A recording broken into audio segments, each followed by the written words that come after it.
Welcome to the channel, Reverend Dr. J.W. Morrison, Theologist. Let's build a foundation off of Scripture. Our last scripture, a secret gift calms anger, but we realised that it didn't, and it doesn't. Only temporarily. A bribe under the table pacifies fury, and again, only temporarily. And these secret gifts and bribes come in by way of not resolved but unresolved. You'll get given sex, you'll get given tension, sometimes a bribe under the table to pacify fury. Could be somebody trying to pardon a cheating offence or a serious lie, or they've stolen money, they've had an affair. But if we move on to our next scripture, it says, justice is a joy to the godly, but it terrifies evildoers. This is profound. And it's profound in the sense that it's speaking again of resolve.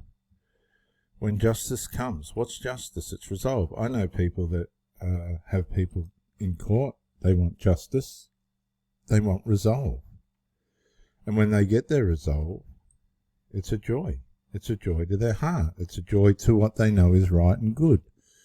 It's justice for what's happened to them. It's justice for the pain in which they've suffered and the way in which their life's been derailed by these intrusive people, or whatever's happened. They've been stolen from, cheated against, abused, sexually abused, all sorts of evil. But when justice comes, it's a joy. It's a joy to the godly. When resolve finally comes, it's a joy. It could even be a, excuse me, viewers, coming from exercising that this morning. It could be a family member has finally been sorted out. It could be some things in the relationship have finally been sorted out. And that brings joy and happiness and peace, kindness and love all back into the situation, rather than stress, people being worn out, people being tired, people not knowing what's going on, mind trauma and all that. Justice in life and justice in our relationships bring joy. And the people that don't want justice, okay, these ones, the ones that try secret backhanders to try and calm evil, but they're not bringing justice, they're just bringing a superficial form of resolve. It only temporarily fixes the problem. It only temporarily pacifies the anger, but justice brings joy to those who deserve it and want it. And I think that's wonderful. I mean, that's just a wonderful contrast between a superficial attempt to fix things. A secret gift calms anger. The secret gift, and the bribe under the table pacifies fury. Really? Is there an element of humility in that, on the other hand, where people are helping people discreetly? Possibly. But the bigger picture here is it doesn't bring resolve. The gift cannot fix the problem unless it's a gift of closure. We close this deal as being agreed upon or something like that. The point of the fact of the matter is it's much clearer when justice is served on the problem and the balances have been weighed and it's all leveled out, the ledger's balanced, and everybody's gotten back to power. But there's a problem with this as well, because this terrifies evildoers. Now, the big picture of evildoers is these are people that don't want resolve. They want to continue in their behaviour. They want to continue in breaking things down and busting things up and wrecking things and destroying things. These people are the ones that cause anger and fury, but it's out of their own anger and fury. Unresolved inside somebody will multiply unresolved. Okay? And as over the last 20 or 30 years, I've spent thousands of hours in the Proverbs.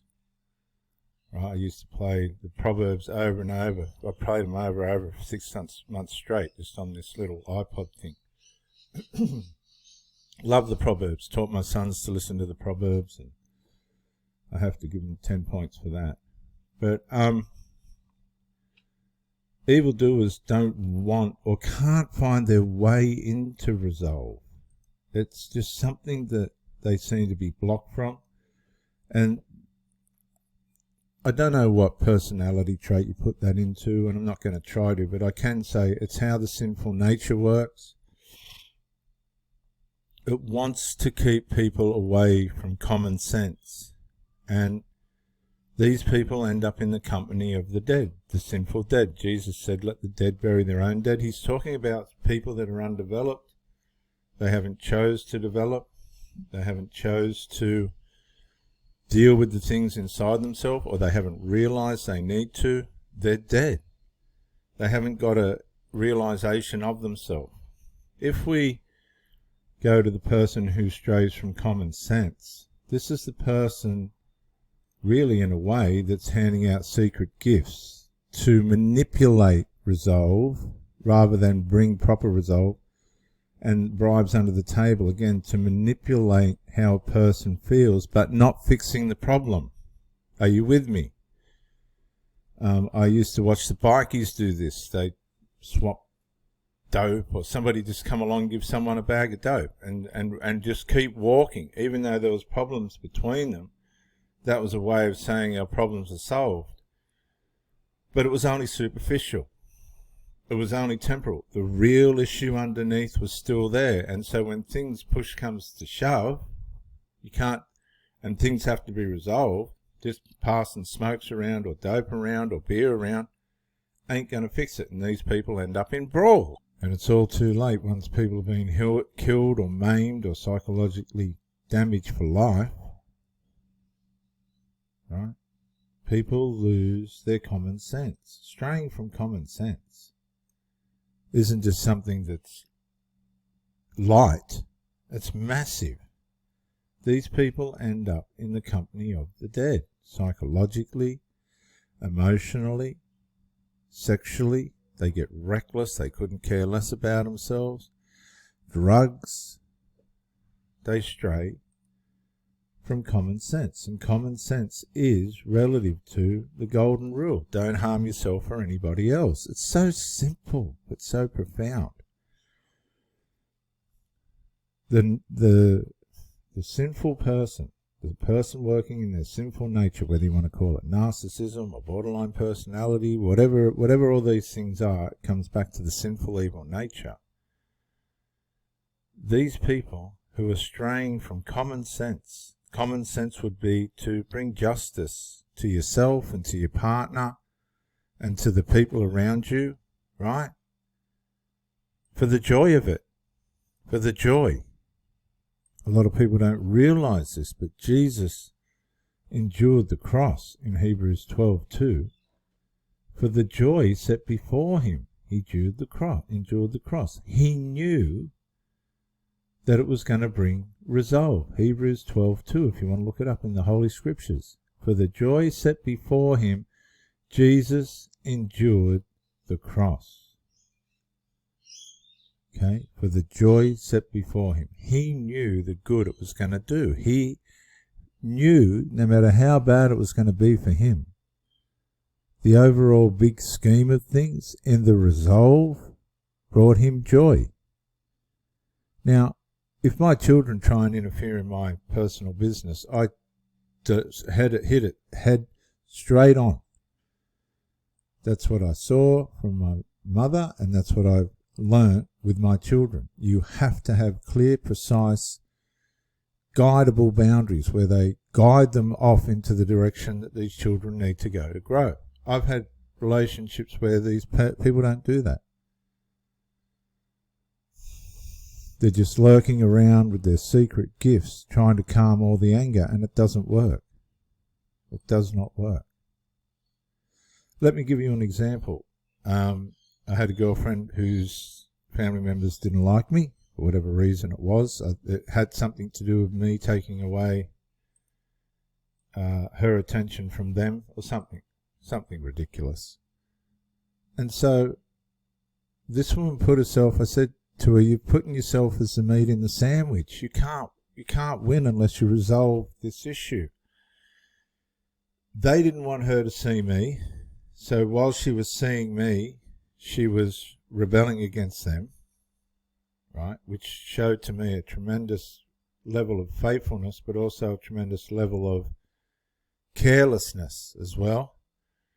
She would come to me and she knew I needed this situation to be resolved, but she wouldn't resolve it. So then she's showing to me the same form of carelessness. And then she's putting herself in a situation in the middle of it where she's being disdained by her family members and resented by me. Now, why carry that weight when you can resolve the issue? Why carry that burden when you can resolve the issue? Everybody was going to lose. There was no winners, whether she went back, lost the relationship and goes back to a default. They don't lose. The light's gone. They just go back into their default of 0 and negative, debit. Because the light's gone, the relationship's gone. Oh, they'll try and replace you and everything and whatever, but it doesn't work. Everybody loses. Why? Because they strayed from common sense. They knew what the answer was. She knew what the answer was. We knew what the answer was. But guess what happened? There was no joy. There was no justice.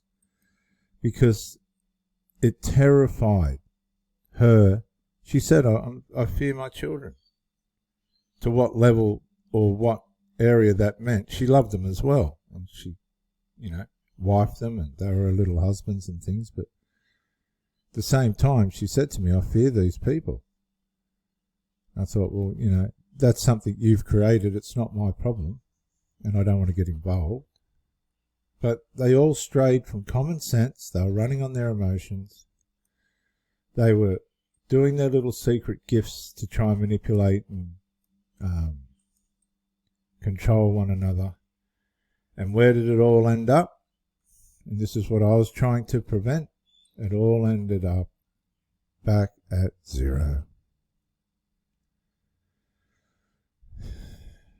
I hope this has resonated with you. You can see how people lose their way in relationships by lack of boundaries and resolve. Boundaries aren't everything, but they are a place you can start. You don't have to put up concrete walls. You might start with a little picket fence and build on that, if you know what I mean. But a lot of people, in too many cases, they're straying from common sense, from the simplicity of resolve, and trying to find other ways of fixing things, which doesn't work. They're only temporal. And they're ending up in the company of the dead. And I've seen this so many times. I've seen this so many times and time again. And I'm dead set against it. That's why I do these videos. Find resolve. If you can't find resolve, go your separate ways, but at least you tried. And you can have joy in that. If you haven't tried, no. This is Reverend Dr. J.W. Morrison, Theologist. If you enjoyed this video, thank you for joining me, and bye for now.